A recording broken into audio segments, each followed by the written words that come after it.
Before we start, bumili ako sa Shopee ng buy one take one na electric fan. Bakit buy one take one? Bakit hindi na lang isa? Kasi come to the point na nasira yung electric fan ko kasi nawala yung isa. Tapos dahil doon, naputol yung itong slide, naputol itong side and stuff hanggang maging dalawa na lang hanggang maging isa na lang. So, mas maganda na meron kang backup dito para you don't have to have the hassle na bumili ka ng Shopee na nasira yung electric fan mo. Kasi ang mangyayari doon, kung wala kang electric fan, babaho yung damit mo, babaho yung katawan mo, pawis ka na pawis, tapos hindi ka makakatulog. So, ganun din sa AI. Today we're going to talk about how to get your first 3 clients without ads. Getting clients is like a five-blade fan. Start small, build trust, spread, pull, result. So the key point here, flip fund equals start where you're planted. Flip it anywhere. You don't need a big stage. You just need to start with people near you. If you have connections already and stuff, warm networks, friends, classmates, org mates, kung ako, to be honest, medyo nahihiya pa ako dyan. Pwede yung mga LinkedIn connection mo or previous clients mo. You can ask for them if they know someone about your service. So plugging the fan sa desk. Work with push or disclose. No need ads. But you don't need to pay ads.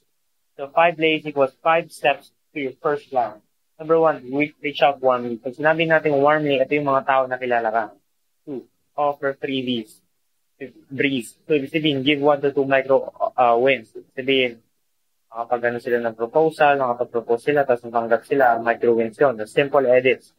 So, pwede din yung micro wins yung mga nagawa mo sa kanila na result. Yun yung mga micro result na pwede mong mapag-yabang or maybe magbigay sila ng reason, worth it pala magpa-post sa'yo or worth it pala mag-avail ng services mo. Meron ako nakikita ng mga ebidensya na I'm already winning. Ganon. So, cool effect. Collect testimonials and screenshots for as referrals. Every happy client points you to the next and move up to the page from free, small gigs to retainers. Pulling power, trust over ads. Kasi sa ads, medyo expensive yan. At saka may risk, parang aircon. Mas fan, simple, affordable, cool enough to call your first sale. Doon ko muna magsimula. So, no need social mode. First 3 clients build trust plus proof, and after that, ads come later.